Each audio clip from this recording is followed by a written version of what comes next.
Have you ever been out in the mountains on a cold, clear night and gazed up at the star-studded sky, glittering like diamonds scattered against a black velvety cloth?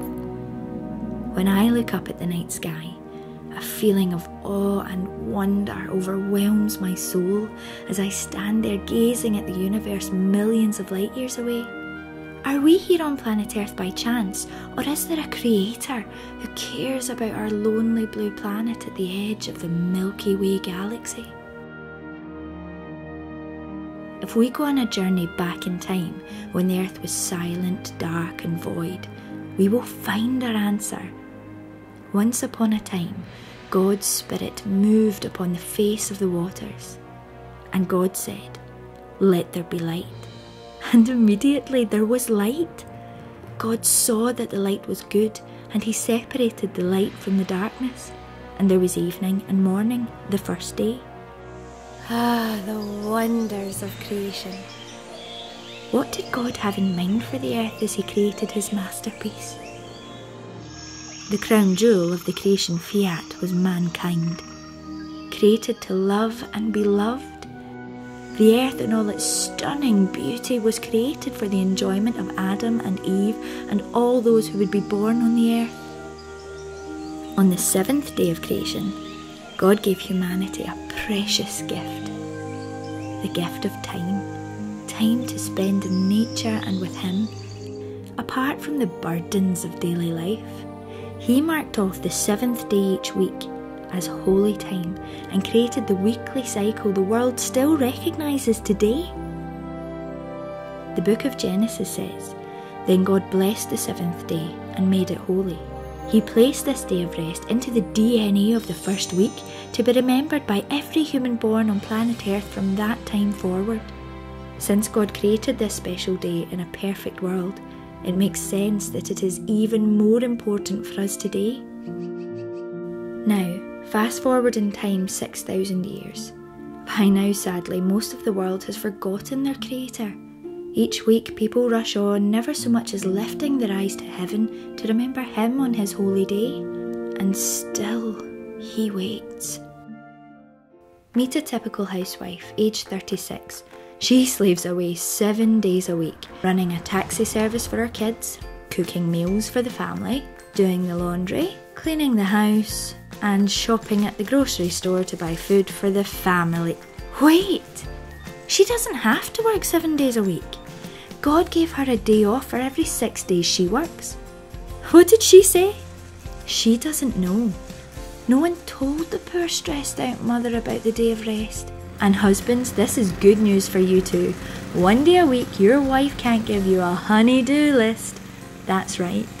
Honey, I need you to take out the garbage, mow the lawn and fix that hole in the fence. Oh, and be sure to wash and vacuum the car. It's filthy. When you get that done, you can go and play with the boys. No dear, not today. I don't have to. God said so. I'll mend the fence tomorrow. I'm spending time with God, with you and with the kids today. Okay, guys. When you think about it, it's rather difficult to have quality time with your wife when your face is buried in your computer or when you're spending the whole day watching football games at home. She needs you, she loves you, she wants to spend time with you.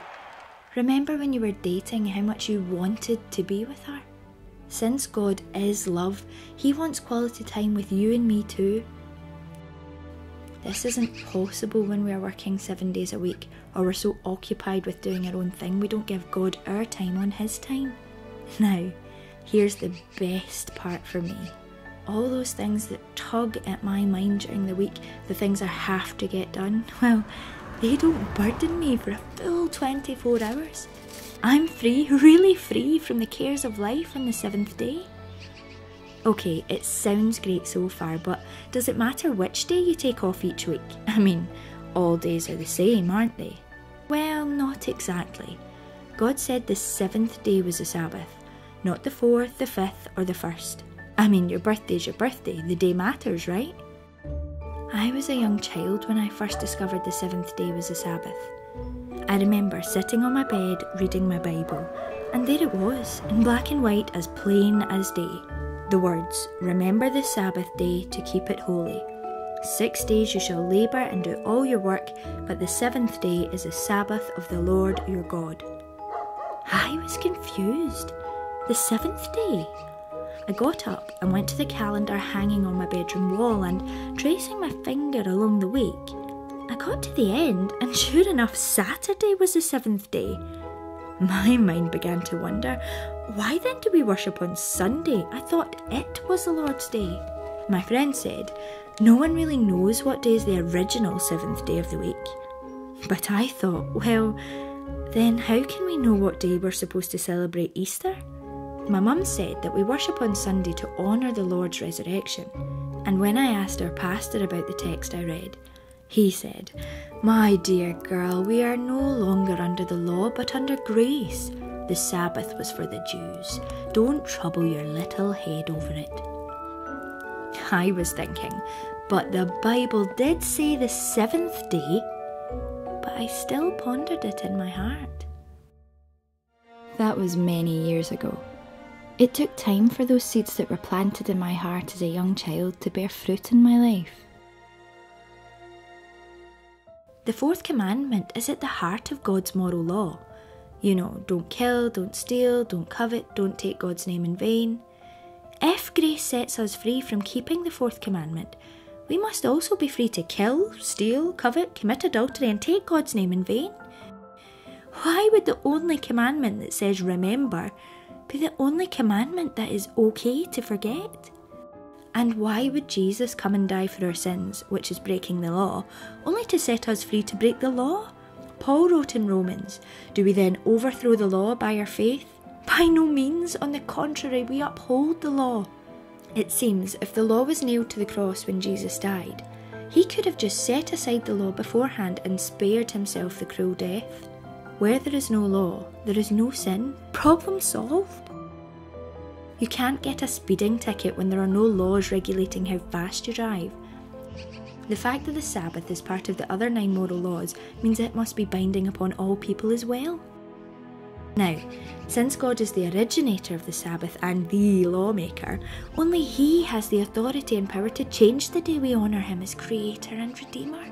Search if you will, but there is not a single text in the entire Bible where God commands us to worship on another day. Jesus said, I am Lord of the Sabbath. And it's true. He created it in the beginning, kept it His whole life, and expects us to honour it as well. How do we know? Jesus said, if you love me, keep my commandments. All 10. James said if you break one of the commandments, you really have broken them all. Why? Because they are based on love. The Sabbath is like the wedding ring people wear on their hand when they get married. It says, I belong to him, he belongs to me. When people see the ring, they know you have joined yourself in a sacred pledge to always love your spouse. In the same way, the Sabbath is a sign of our allegiance to the one who created and redeemed us. Moses said in Exodus 31, surely my Sabbaths you shall keep, for it is a sign between me and you throughout your generations, that you may know that I am the Lord who sanctifies you. Do you love Jesus? Why not enter into his rest? Can you think of any reason you wouldn't want to worship on the only day he asked you to remember? The day he created for a perfect world. A day carved in stone, written by the hand of Jehovah himself. Something to think about.